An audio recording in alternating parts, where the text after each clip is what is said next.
It's Monday, February 9th. I'm meteorologist Kalin Mitchell in the CTV News Atlantic Weather Center. Pretty quiet start to the week for weather in the Maritimes. However, there is a system coming up on Wednesday. It does look like it'll be returning some snow to the region.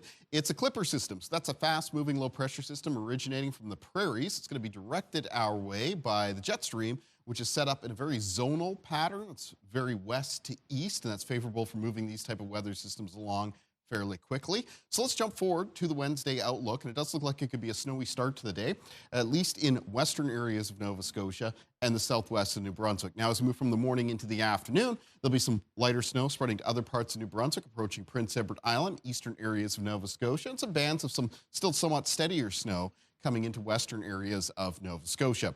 Now, the path of this weather system looks like it'll pass just to the south and east of the Atlantic coastline of Nova Scotia, and that means for Wednesday evening and Wednesday night, there could be some further bands of snow that wrap back off the Atlantic, especially around the Atlantic coastline of that province and into the southwest. There'll still be some areas of some lighter snow, some flurries for other parts of the Maritimes. And as the center of the low pressure system begins to move past through Thursday morning, there may be another round of snow that wraps back into eastern areas of Nova Scotia, Prince Edward Island, and maybe touches into the southeast of New Brunswick.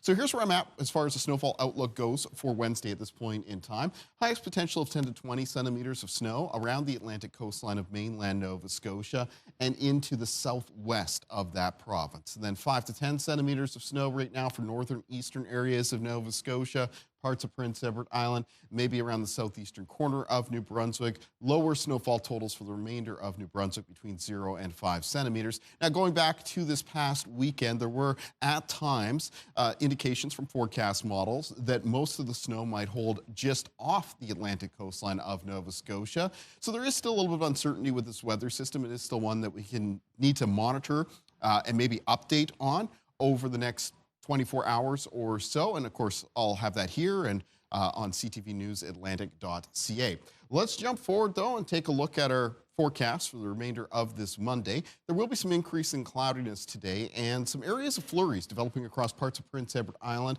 around the north shore of mainland Nova Scotia, and into Cape Breton, especially areas of Inverness and Victoria counties. Might even be some snow squalls up in the Cape Breton Highlands. That type of weather continues as we make our way through this evening. By the time we get to around 9, most temperatures in the Maritimes will be several degrees below the freezing mark. And here's a look at the overnight low temperatures. They'll be falling into a range of around -12 to -18 for most of New Brunswick, down to around -6 for Charlottetown and Prince Edward Island, and a lot of low temperatures for Nova Scotia for the mainland, between -6 and -9, and between -2 and -6 for Cape Breton. And then in the forecast for Tuesday, a general mix of sun and cloud. Sunniest conditions expected in New Brunswick and western areas of Nova Scotia. A little bit more cloud cover with a chance of flurries around Prince Edward Island and eastern areas of Nova Scotia. High temperatures mostly between -4 and +1. Now remember, after that on Wednesday, we're looking at that snow arriving. You'll find news and weather updates anytime at ctvnewsatlantic.ca.